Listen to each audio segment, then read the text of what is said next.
Bonjour, nous voici au cœur du commerce numérique dans la ville de Yaoundé. Oui, nous sommes à l'avenue Kennedy. Kennedy, c'est plus de 5000 téléphones vendus par jour, beaucoup d'appareils électroniques et ménagers que vous pouvez avoir ici à votre disposition. Alors aujourd'hui, dans cette vidéo, nous allons essayer de vous montrer ou de vous présenter les critères de choix ou d'achat d'un smartphone. Imaginez que vous avez besoin d'acheter un smartphone aujourd'hui. Sur quels critères allez-vous vous baser ou bien vous axer pour faire le meilleur choix? Alors pour répondre à cette question, nous avons décidé d'interroger directement nos commerçants qui sauront nous donner déjà des réponses s'ils les trouvent. Nous allons procéder question par question vers chaque vendeur et à la fin nous allons synthétiser les meilleures réponses pour vous. Nous allons commencer maintenant.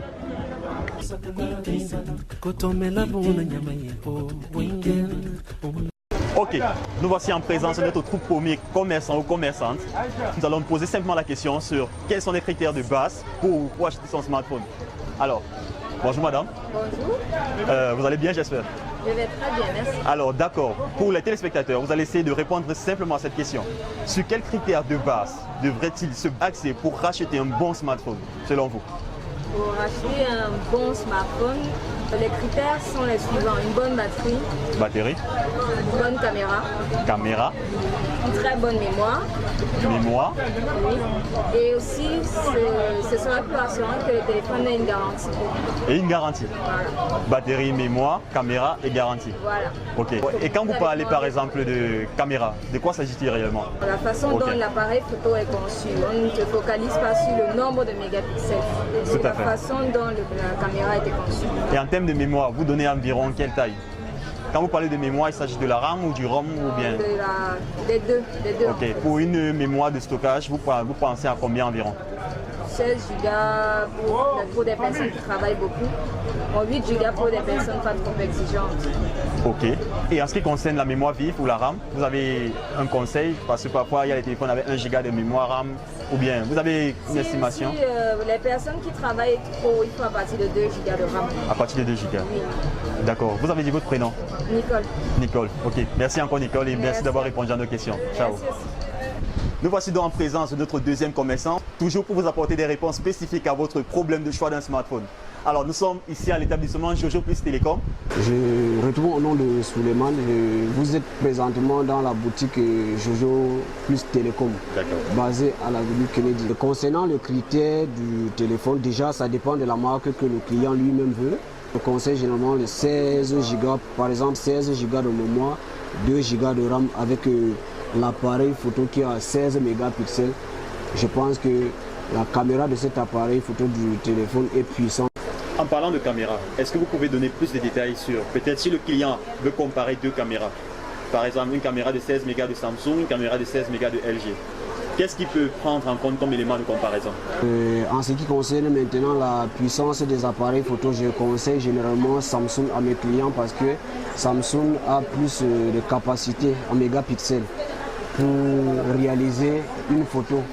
Bon, nous allons nous arrêter là. Nous vous remercions. Merci d'avoir accepté de répondre à nos questions et nous espérons que nos téléspectateurs viendront chez vous, chez Jojo Télécom. C'est moi qui vous remercie. Bonjour. Oui, bonjour. Alors, quels sont les critères sur lesquels nos téléspectateurs pourraient se baser pour faire le choix d'un bon smartphone? Bon, les critères sont multiples, mais je pense que c'est généralement à la demande du consommateur. Comme critère, généralement, c'est le stockage, ça veut dire la mémoire interne et la RAM. Bon, ce sont des critères, je vais dire, primordiaux sur lesquels le client se base. Mais à côté de ces trois paramètres, il y a l'appareil photo.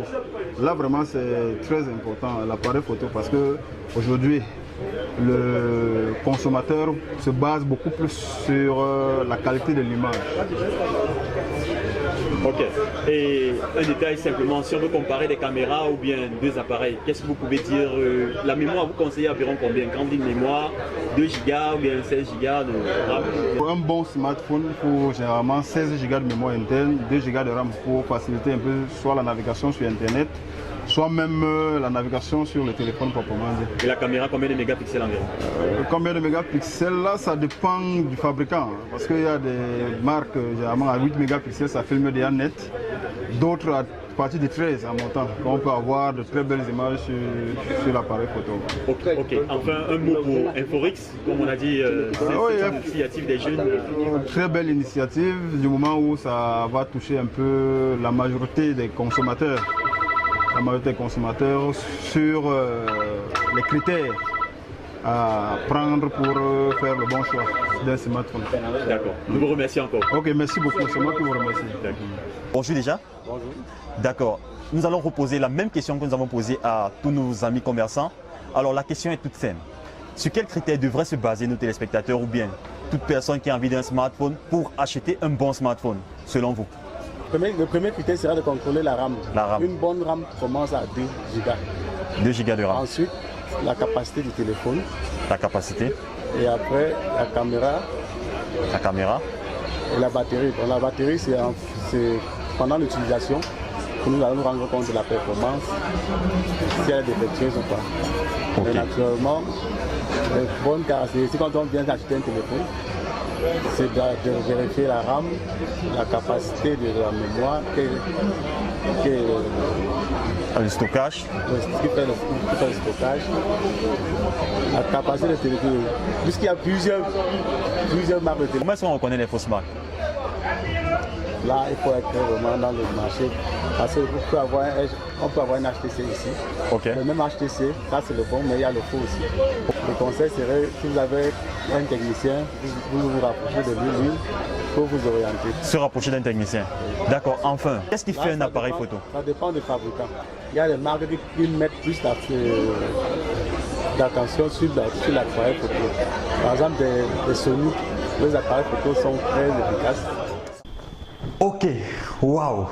Nous avons pu réaliser cette interview avec nos amis commerçants qui ont pu nous donner leur avis sur les critères d'achat d'un bon smartphone. Nous les remercions déjà, mais aujourd'hui, Inforix a décidé d'associer donc ces critères à quelques détails spécifiques qui pourront vous accompagner vers votre achat. Voulez-vous savoir de quoi il s'agit réellement? Alors, commençons.